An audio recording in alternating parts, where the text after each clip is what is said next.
Morning, James. Oh, morning, Morena. How are you? Kia ora. I'm very well. And something's come to light, James. Apparently, Australians don't like touring New Zealand. They What? don't. Cricketers, anyway. Oh, right. Yeah. Okay, cricketers. Because apparently they get teased.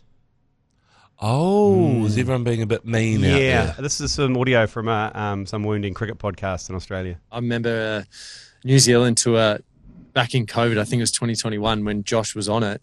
And there was a day at Dunedin Josh Hazelwood, where we played a T20 in the afternoon and he got called a certain name, which I won't say on air, but he got called a name every single ball for 20 straight overs from the crowd. It was relentless. So he truly has thick skin for New Zealand tours. So I'm sure he's looking forward to maybe some better memories this time. Well, the Kiwis are notoriously a nice nation, but when it comes to cricket crowds, the stories I've heard is they can be pretty aggressive. From my limited experience playing around the world, it's easily the most you cop. Right. So they definitely, whenever Australia come, Wow. whoever buys tickets, they're getting their money's worth. So good luck to the boys over there this tour. So there you go. I'll take. Is that a feather in our cap? Do we take that? Yeah, I guess so. I mean, it's a strange one. I reckon if they came here more often, that would be fine. But we hardly ever see them, right? So we take your opportunity. Yeah, exactly. We're starved of it, so we just all this sort of pent-up frustration. It's weird that we're the worst.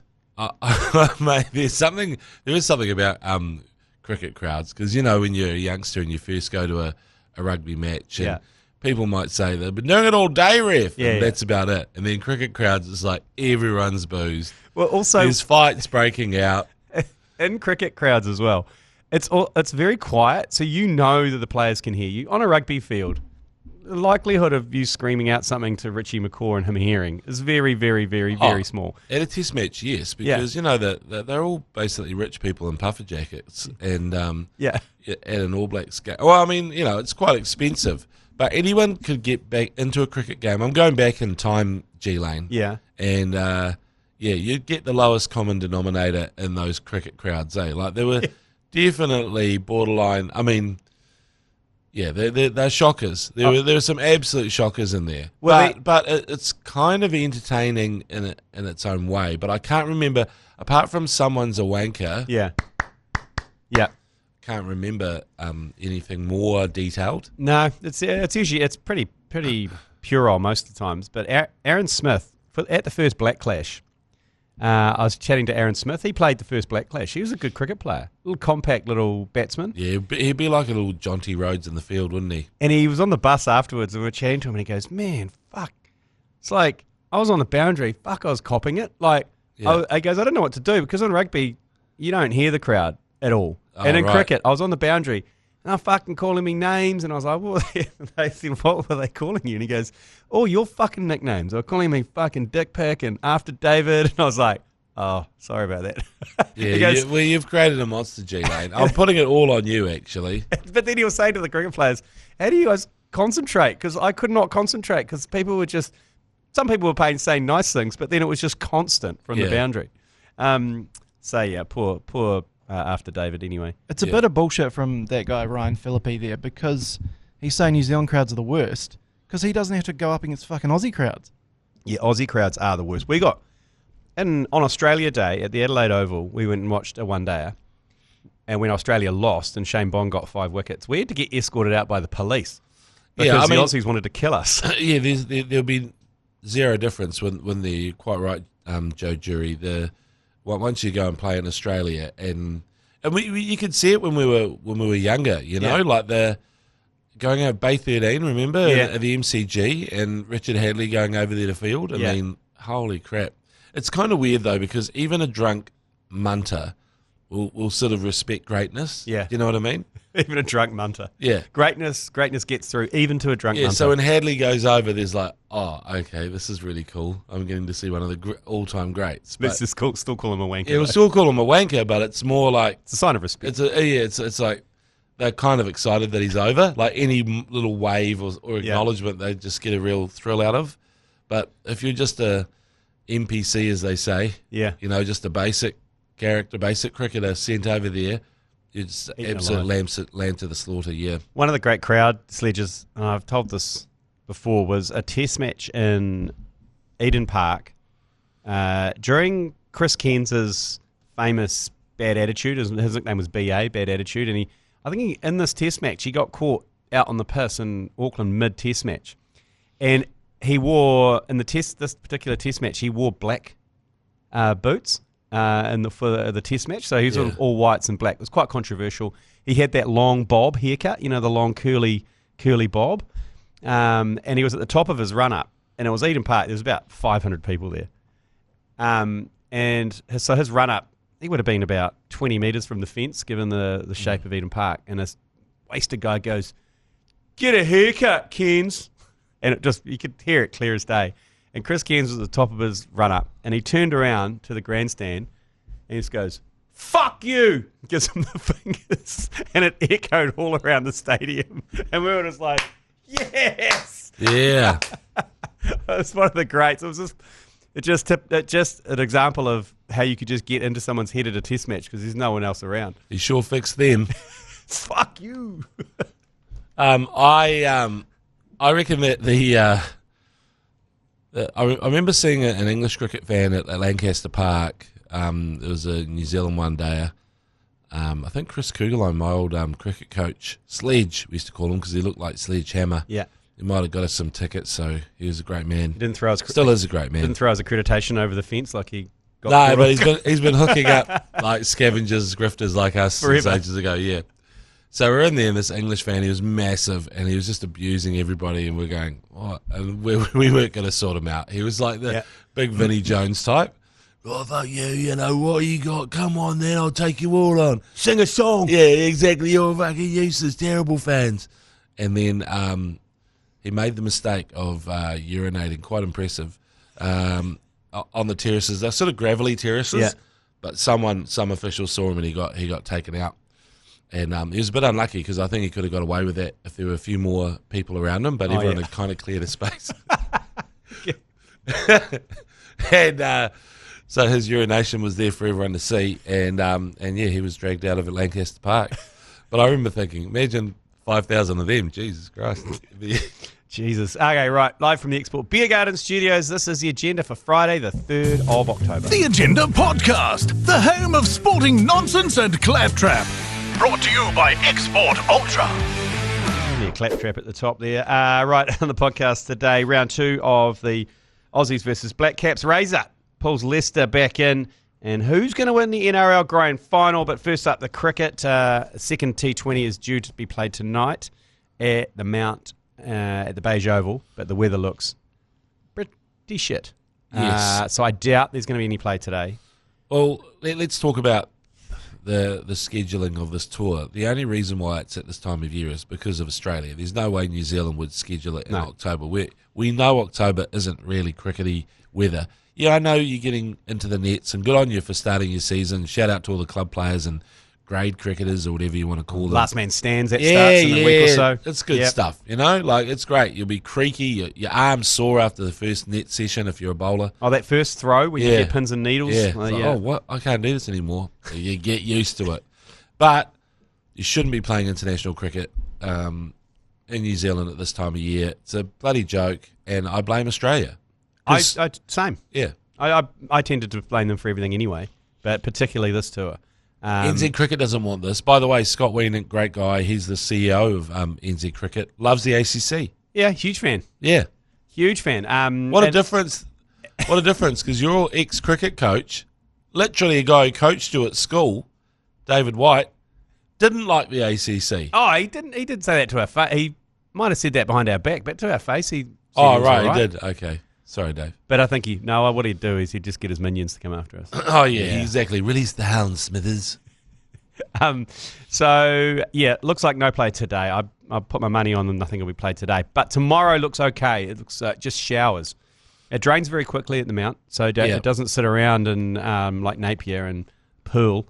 So thank God you're here to talk about drainage, G Lane. You're one of the few podcasters that is happy to get stuck into the drainage chat. Well, we should get Wells in here to start talking grass. Oh, Jeremy Wells. I was out there talking to him about the TVNZ archives, and you guys were going, "Hurry up!" It's like, it's not me, it's Jeremy Wells. He is. He's a human archive himself. He is. Do you want to talk talk to me about the ton the other day. I know you've probably did Tim it on- Robinson. Yes. Yeah. Tim, who's become very important to our team. Well, he wasn't supposed to play Oh. on Wednesday because ravishing Rick Ravindra cut his face open on a hoarding, and he got called up. Only the third New Zealander to score a ton against Australia in a T20. He got some runs last summer as well, though, didn't he? Yeah, he's only played 12, 13 T20s, Yeah. so he's fairly new. But what a feather to put in your cap, 100 against Australia. Yeah. I mean, he looked good. I just remember last summer he was scoring a few runs, and I went, this is what we need, you know? Someone who seems to like to stick around. Something for the mums as well. Yeah, no. Oh. Yeah, there's a lot of people Googling him and his family and all that kind of stuff. There's lots of stories. Undue. It's a lot of searching Tim yeah, Robinson's exactly. partner. A lot of searching Tim, yeah. Tim Robinson's partner. That's right. But he did. Good on him for getting out. He got 106, hit a 6 off the last ball, which was a nice little cherry on top. But he did they missed stumping and 3 drop catches. Well, You take your chances, yeah, I know. which is unlike Australia. Very un-Australian. So he had the gloves.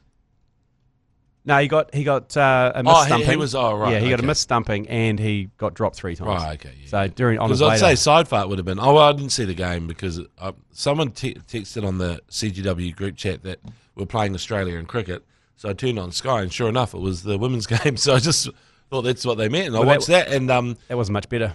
what's that? Yeah, I know. Couple of losing tons. Sophie Dwyer got 100. Yeah. Probably texted Tim Robinson and said, "Hey man, congratulations." And then you go, "Same. We both lost though." It's tough when you see it's like good batting conditions for everyone. You know. Yeah. So anyway, we'll see what happens. There's another. The game on Saturday looks like it's probably going to go ahead, but terrifying batting lineup Australia have got. But if you want to go see some sixes being rained down at the Beige Oval, go for it. Plus, we will be at Latitude Bar from 4 p.m. Tomorrow with drink specials. We've got live music.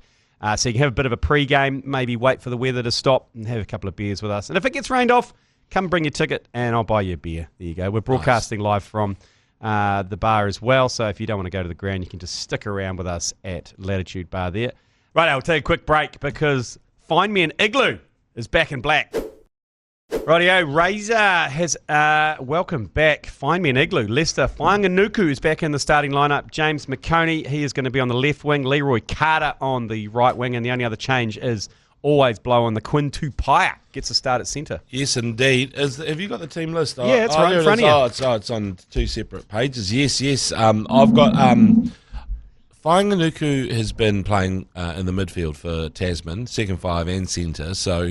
And over in France, he's been playing in the midfield, but he was a huge strike weapon for Razors Crusaders as a left wing, which is where he is. And so you'll see the moves they run off him will be a lot of power moves. Yeah. A lot of power moves. So, like the Hamish and Andy power move, he'll be doing that thing.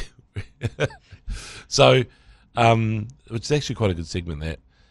The other big surprise for me was Peter Larkai at number 8. Yeah, interesting. Does he play a lot of number 8? Would you not put Artie at 8 and then Larkai at 7? Yeah, I mean, Larkai did play mainly at 8, I think, for the Hurricanes because Duplessis Kadifi pretty much Heather came in and played all of their Super Rugby season at open side. But it does raise the question of what is Luke Jacobson doing in the squad? So I think he was picked from day one. So he's a day one selection. Yeah. And I don't think has anyone seen him on the field. He got injured before he was supposed to play in Hamilton. Yeah. That was it. And he got injured in the warm-up. Yeah. So I figure he's not mentioned as being injured, I don't think, in that. But I mean, it is quite interesting the way they select the team. It's kind of, and also Quinn Blowen Tupaia is out in the at centre in place of Billy Proctor. And obviously side titties on the bench as well. Cortez Ratima. Rico Ioane. Want to go. Ioane is back on the bench though. And Ruben the Love Muscle also gets a run on the bench. That's pretty much the only real massive changes. Tamaiti Williams comes in, and Pasilio Tosi is also on the bench for that. Dog Roll returns to take over the captaincy, and Tupu Vai will join him. They're giving the Dutch rudder a rest. Oh, really? Yep, he's not on the bench or in the starting 11, and Simon Parker gets another start. Oh, yes. So the Dutch rudder is a crazy one for me because at Eden Park last weekend, he took all 14 of the line-out throws that were aimed for him. There was only one other line-out throw for the All Blacks. So there's 15. We had a perfect night in the air. One went to Patrick Tupelo, to Evan Charlton, one news. And the other 14, all Fabian Holland. And the strange thing about that is it's a lot of waste of tape on other forwards' legs, you know? Yeah. Why have they got the handles on the thighs when you're not going to use them? Yeah. That's a good point.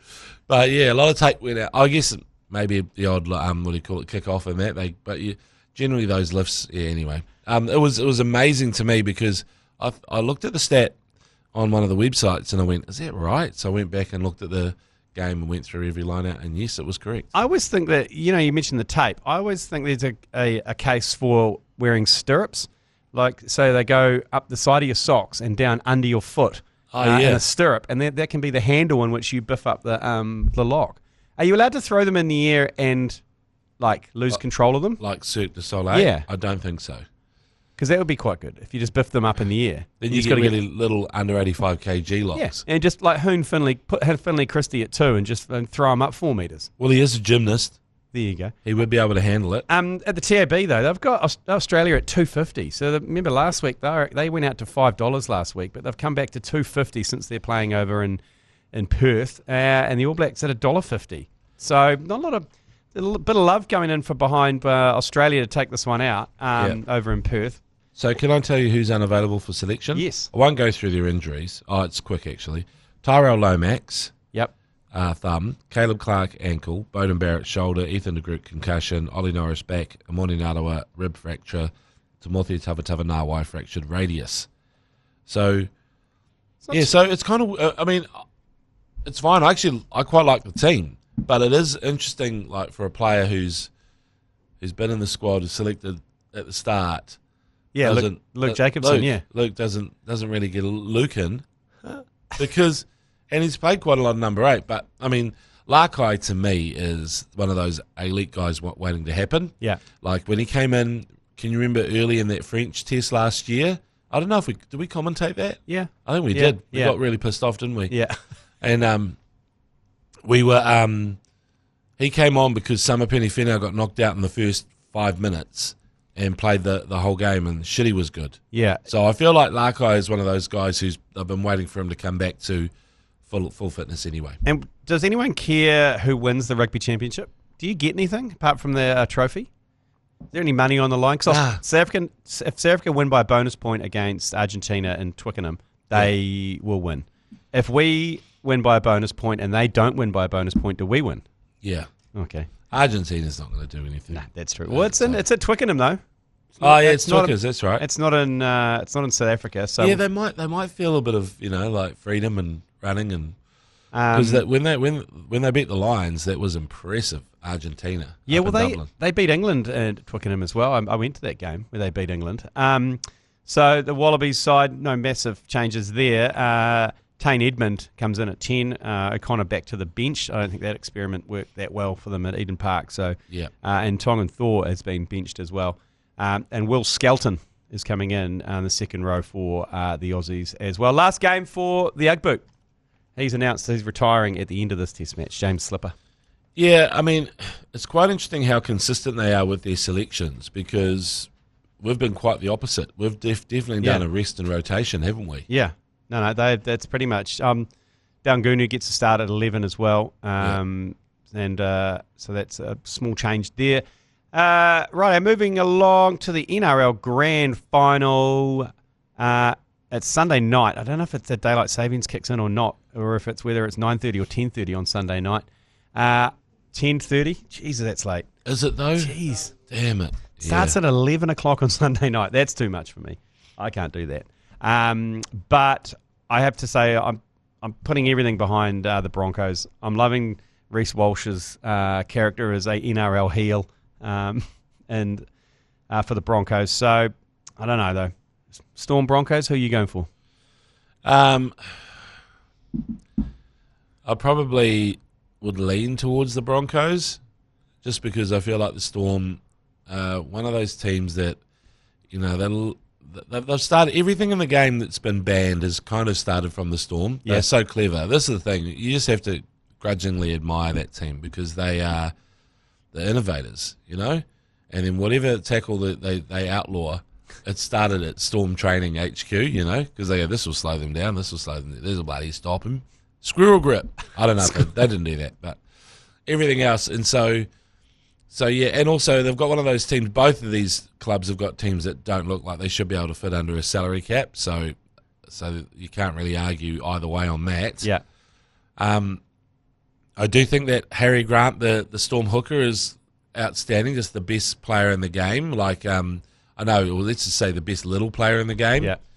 So he could have a huge influence. And then there's old Reece Walsh. Well, on his day, it's him. He's the guy who could be. But you just don't know with Reece Walsh. He created the winning try against Penrith the other night, and the coolest thing about that is that sometimes rugby league moves are quite robotic. You know, you can see the shape, and rugby's copying it as well.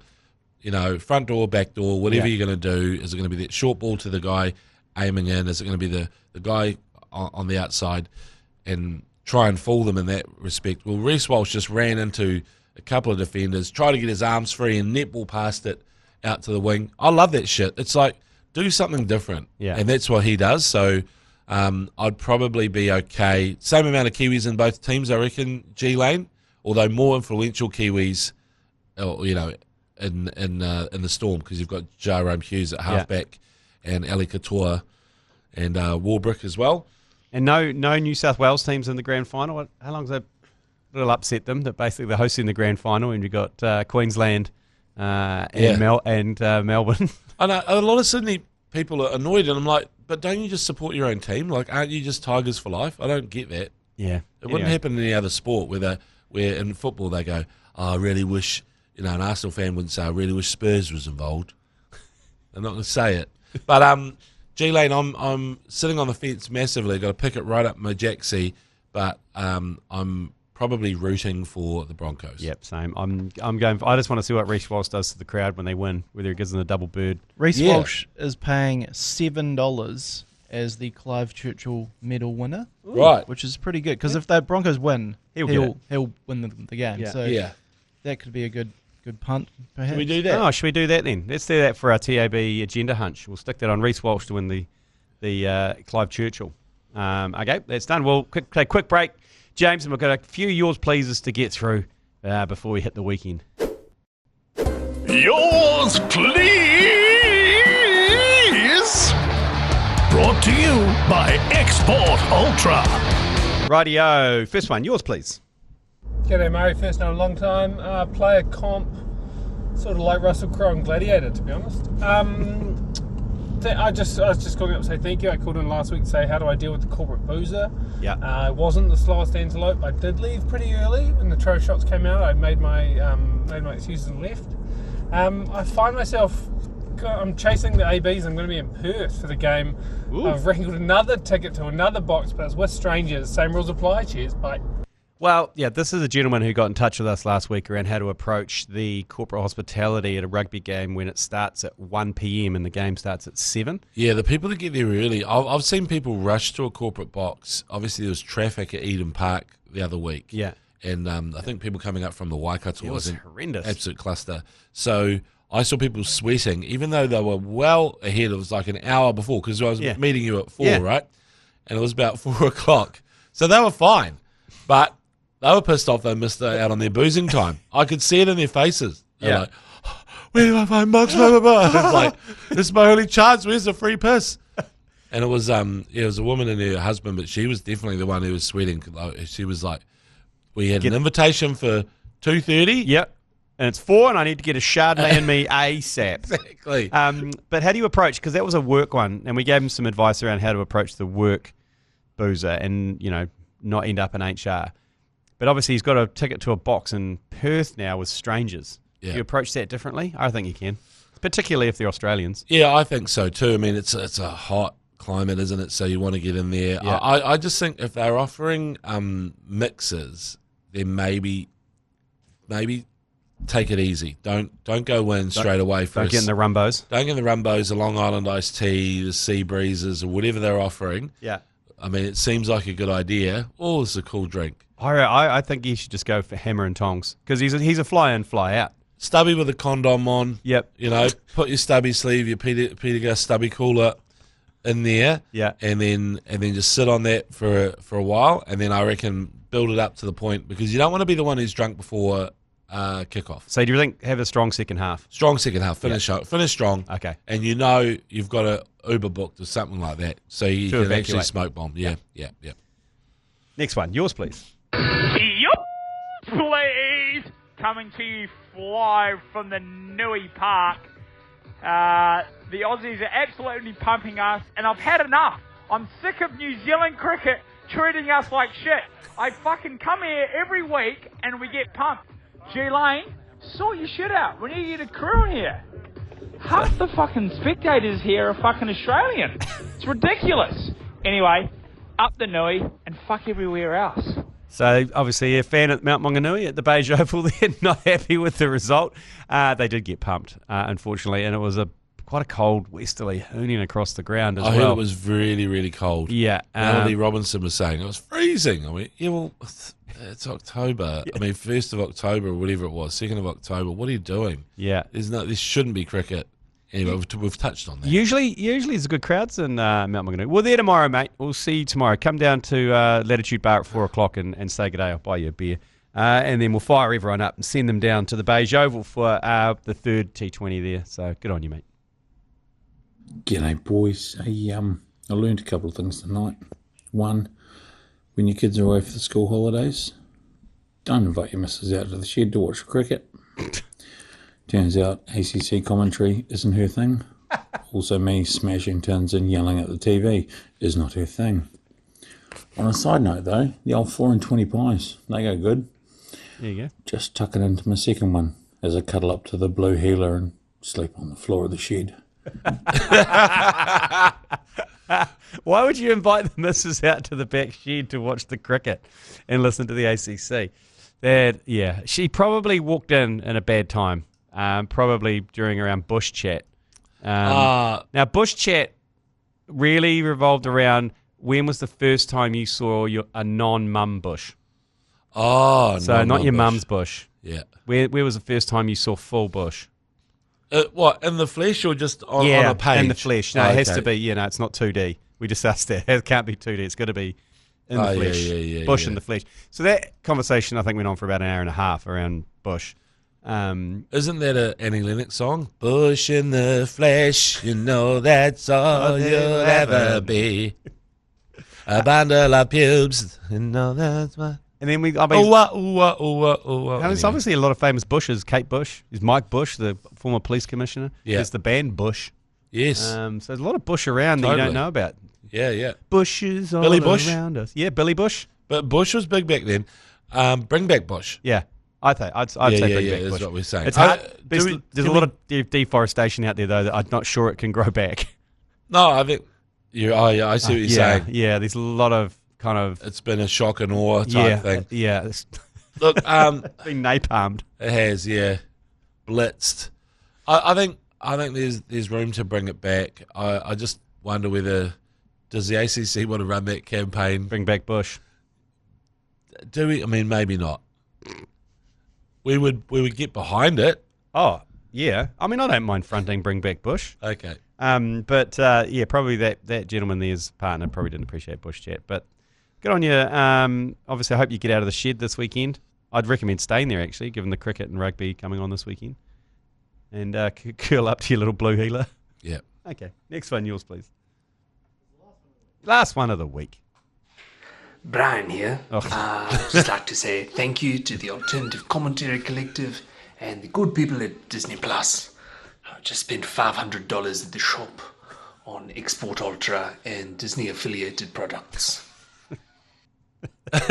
Great to have Brian, one of our competition winners. Yes. What did he win? He won $500 for the Chad Powers sporting alter ego. So he was $500 from the Disney shop. No, we gave him $500 cash. Okay. But Chad Powers, it's on Disney Plus at the moment. And And thanks to the legends there, we had $500 to give away for the best sporting alter ego, and he came in with Duplessis, the former South African cricket player. Yeah. So, Brian Duplessis. Brian. It's kind of a weird choice of Brian, but it seems to work anyway. Just obviously he is South African. He's not pretending, isn't he? No, of course not. No, he's the real deal. Yeah, real deal. It's great to have our South African listeners. Yep.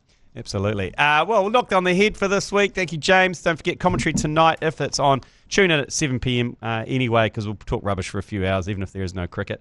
And again tomorrow at 7 o'clock. And also the rugby commentary at 10:45 on Saturday night live on iHeartradio and on Radio Hauraki if you're up and about. Tony Lyle and Matt Ward will be bringing you that call. So catch you later. Have a great weekend.